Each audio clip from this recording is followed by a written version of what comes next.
하나님의 사랑하심을 받는 복이 당대와 다음 세대까지 있으시기를 예수 그리스도의 이름으로 축원합니다.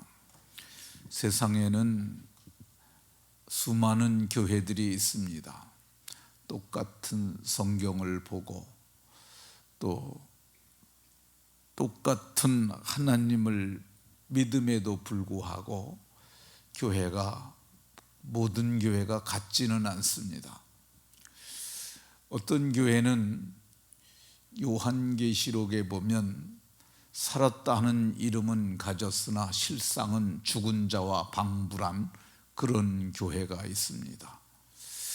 이 요한계시록에 보면 필라델피아 교회 같은 경우는 내가 네 행위를 아노니 내가 작은 능력을 가지고도 내 말을 지키며 내 이름을 배반하지 않는 살아있는 교회도 있습니다.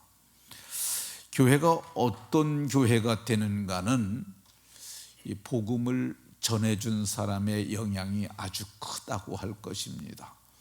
또 복음을 받은 사람들에게도 그 영향이 있습니다. 데살로니가 교회가 그러면 이렇게 사랑을 받은 교회가 된 이유가 뭐겠습니까? 그것은 사랑을 많이 받은 사람이 사랑으로 전했기 때문에 그렇습니다. 데살로니가 교회는 이 바울 사도께서 그 사도행전 16장에 보면 빌립보에서 전도를 하시고 거기서 이 능욕을 당하시고 그 다음에 옮겨서 간 곳이 데살로니가입니다. 그러니까 그 기간이 그렇게 길지 않을 것 같아요. 제가 보기에 빌립보에서 길어야 한 2달, 그리고 데살로니가에서도 세 안식일에 성경을 강론했다고 이렇게 말씀하니까 그렇게 긴 기간은 아니었던 것 같아요. 그러니까 데살로니가에 가서 그렇게 복음을 전했는데, 이 바울 사도님이 어떤 분이냐 하면은 로마서에 이렇게 표현을 합니다. 성령으로 말미암은 그리스도의 사랑이 우리 마음에 부음바되었다고. 그러니까 대속의 은혜를 깨닫는 그 순간 이 성령으로 말미암아 그리스도의 사랑이 마음에 부어져서 그가 사랑의 사람으로 변화된 거야. 그 가슴을 가지고 가서 저들에게 복음을 전해줬더니 저들이 모두가 이 사랑을 받는 사람들이 되었어요. 두 번째, 데살로니가 교회가 사랑하심을 받는 교회가 된 이유가 뭐냐? 오늘 봉독한 본문 5절에 보면 우리가 복음을 전해줬는데 복음이 말로만 너희에게 이른 것이 아니라 능력과 성령과 큰 확신으로 복음이 저들에게 임했다고 말씀하고 있습니다. 그러니까 복음을 우리가 귀로 듣습니다. 그리고 마음으로 깨닫습니다. 깨닫는데 그때 그 말씀으로 말미암은 능력과 이 성령과 큰 확신이 임하는 그 놀라운 역사가 있었어요. 그래서 그들이 그 복음을 깨닫고 하나님의 사랑하심을 받는 사람들로 믿음의 삶을 살 수 있었어요. 세 번째, 5절 하반절을 보면 우리가 너희 가운데서 너희를 위하여 어떤 사람이 된 것을 너희가 아는 바와 같으니라 이렇게 말씀합니다. 그러니까 그들이 거기서 복음을 전하면서 보여준 신앙의 모습이 있어요. 어떤 사람이 된 것을 너희가 알지 않느냐? 너희가 아는 바와 같이 우리가 그렇게 바르게 행했다고 말씀합니다. 그러니까 먼저 신앙생활하신 분들이, 먼저 복음을 전해준 분들이 어떻게 했느냐가 아주 중요합니다. 왜 그러냐 하면은 그것을 보고 그대로 따르기 때문에 그렇습니다. 그러면 이 사도께서 오늘 본문에 말한 것처럼 이 어떤 사람이 된 것을 너희가 아는 바와 같다 그랬는데, 그럼 그들이 어떤 삶을 보여줬느냐? 2장 2절, 2장 2절은 바로 옆에 있습니다. 여기 보면은 너희가 아는 바와 같이, 5절에도 너희가 아는 바와 같으니라 하고 2절에서도 너희가 아는 바와 같이, 이거를 이런 표현법을 유사대구라고 그래. 유사하게, 유사한 성경 규절이 있다고 그러는데, 그 앞에 있는 말씀을 뒤에서 주석을 해주는 거예요. 거기서 우리가 빌립보에서 고난과 능욕을 당하였지만 우리 하나님을 심입어 많은 싸움 중에 하나님의 복음을 너희에게 전한 것을 너희가 아는 바와 같다, 이렇게 말씀하고 있습니다. 이 5절에도, 데살로니가전서 2장 5절에도 너희도 알거니와, 우리가 어떻게 한 것을 너희가 안다고 말합니다. 10절에도 우리가 너희에게 어떻게 한 것을 너희의 하나님도, 너희가 다 알고 그래서 너희가 증인이 되고 하나님도 아신다고 이렇게 말을 합니다. 11절에도, 11절에 2장 11절입니다. 2장 11절에 보면 너희도 아는 바와 같이 우리가, 똑같은 표현을 쓰고 있어요. 너희가 아는 바와 같이 우리가 어떻게 한 것을 너희가 아는데 어떻게 했느냐? 여기 보면 너희 각 사람에게, 그러니까 복음을 전해준 바울 사도와 함께 했던 분들이 너희 각 사람에게, 각 사람은 뭐예요? 개인 개인에게 맞춤형 목양을 한 거라고 볼 수 있습니다. 그러니까 지금 제가 이렇게 말씀을 전하는 건 이 청중을 두고 하는 거죠. 근데 너희 각 사람에게라는 말은 뭐예요? 개인 개인에게. 그러니까 제가 김주영 권사님이 교회를 안 나오셨어요. 그러면 제가 김주영 권사님을 찾아가는 거예요. 가가지고 어제 무슨 일이 있으셨습니까? 이렇게만 얘기를 하면, 아유, 친구가 친구 아들이 결혼한다고 그래서 거길 갔어요. 그러면은 그 얘기를 듣고 제가 권하죠. 앞으로는 그런 주일날은 주님의 날이니까 결혼식 가지 마시고 그 전날 찾아가서 축의금을 이렇게 전달하고 가서 축하하고 오면 더 좋다고. 그러면은 꼭 결혼식 날만 가지 않고 그 전날 가도 괜찮구나. 그래서 다음부터는 전날 가서 축하하고 그리고 주일날은 와서 예배할 수 있게 되는 거죠. 그러니까 모든 사람이 상황이 다 다른데 각 사람에게 맞춤형 메시지를 전했어요. 각 사람에게 어떻게 했습니까? 각 사람에게 아버지가 자녀에게 하듯 이렇게 했다고 말씀합니다. 아버지가 자녀에게 하듯. 아버지가 자녀에게 자식이 잘 되라고 그러지 자식이 못 되라고 하겠습니까? 아버지가 자식에게 진실되게 하지 거짓되게 하겠습니까? 그러니까 아버지가 자녀에게 하듯 그렇게 자기들이 목양을 했다고 얘기를 합니다. 어떻게 했습니까? 자녀에게 하듯 각 사람을 위로했어요. 각 사람이, 이게 보면 데살로니가 교회도 환난이 있었어요. 이 많은 환난 중에 있는 자들에게 가서 여러 말로 위로를 했어요.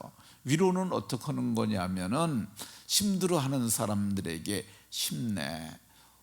우리가 사는 것이 현세뿐인 것이 아니잖아. 잠깐 후에는 우리가 칭찬과 영광과 존귀를 얻게 될 거야. 그러니까 조금 힘들어도 힘내라고. 그러면서 손을 붙잡고 기도해주고, 이게 위로죠. 위로하고 또 이 권면하고, 권하는 건 아까 이제 찾아가서 말하는 거, 그게 권면이죠. 그리고 경계하노니, 이 경계라는 단어가 여기에를 이렇게 번역을 했는데 어쨌든 뭐 그렇게 썩 적절한 것 같진 않아요.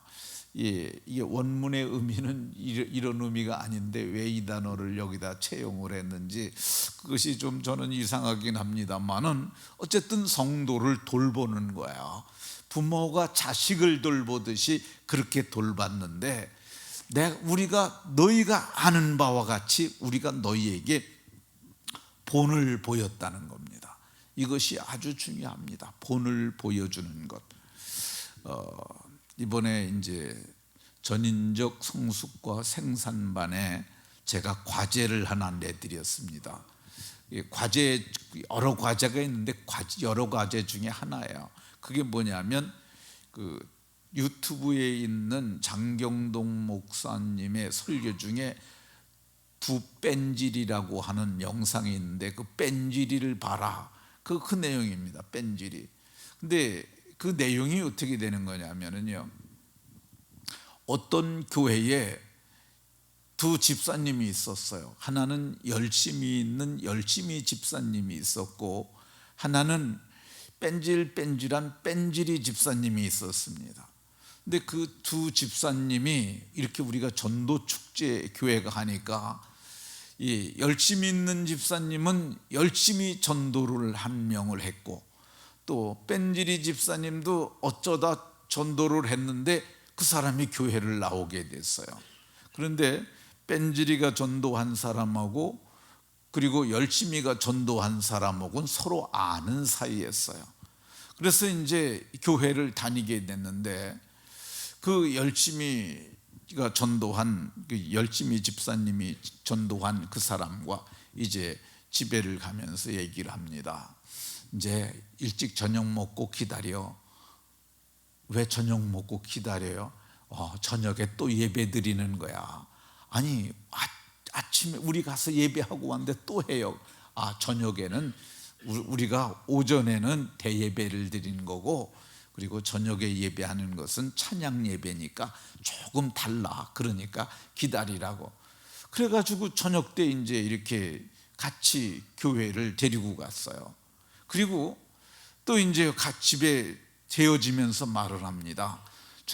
오늘 딴 거 하지 말고 일찍 자.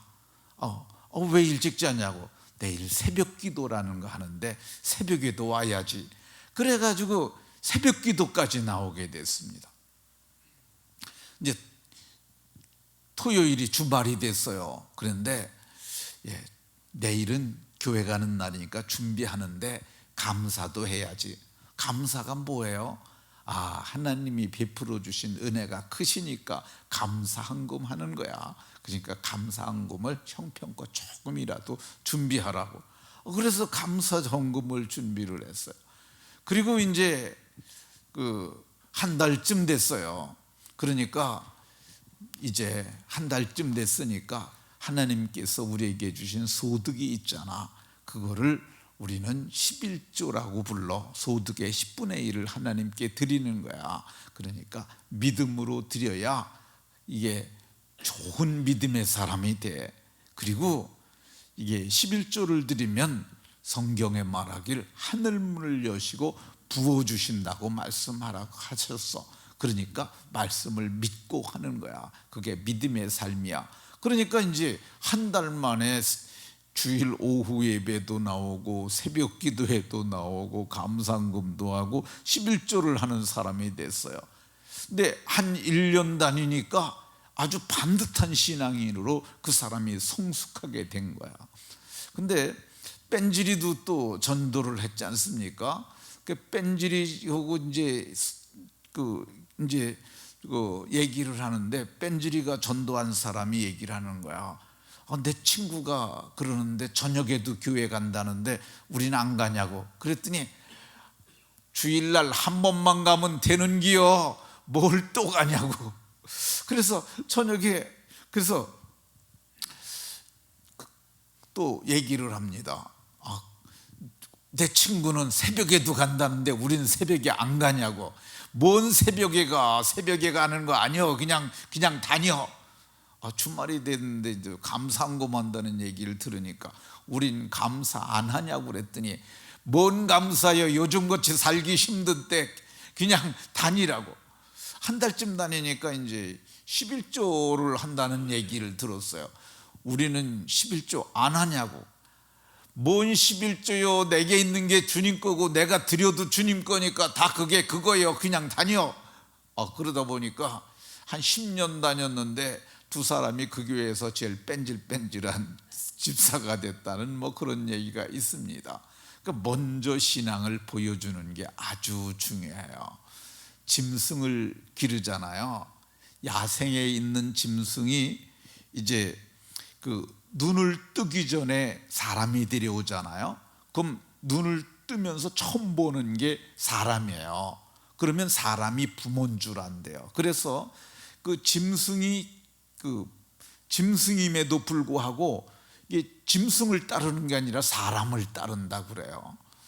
그 전에 유튜브에 그 나왔던 건데 그 뭐냐면 뭐 공작새를 비롯한 어마어마한 새떼를 갖다가 그 교향곡을 지휘하듯이 그 사람 사는 데가 있어요. 호수도 있고. 그런데 손 한 번 지으면은 공작새가 날라오고, 아니 별의별 새들이 다 그 사람 손에 의해서 움직여요. 어떻게 그렇느냐 그러니까 부화시킬 때부터 자기가 같이 자면서 새들하고 돌본다는 거야. 그러면 새들이 자기를 어미로 알고 그렇게 잘 따른다는 거야. 그러니까 본을 보여주는 거. 처음에 교회 데리고 왔을 때부터 전도한 사람이 본을 보여주는 거야. 데살로니가 교회는 너희가 알거니와 너희가 아는 것처럼 우리가 그렇게 했지 않느냐. 그러니까 그 사람들도 그렇게 한 거야. 그래서 좋은 교회가 됐습니다. 우리가 자녀 세대에게도 그러하고, 그리고 우리가 전도한 사람들에게도 그러하고, 본을 잘 보이셔가지고 그 아름다운 사랑하심을 받는 성도들이 다 되게 하는 분들이 되시기를 예수 그리스도의 이름으로 축원합니다.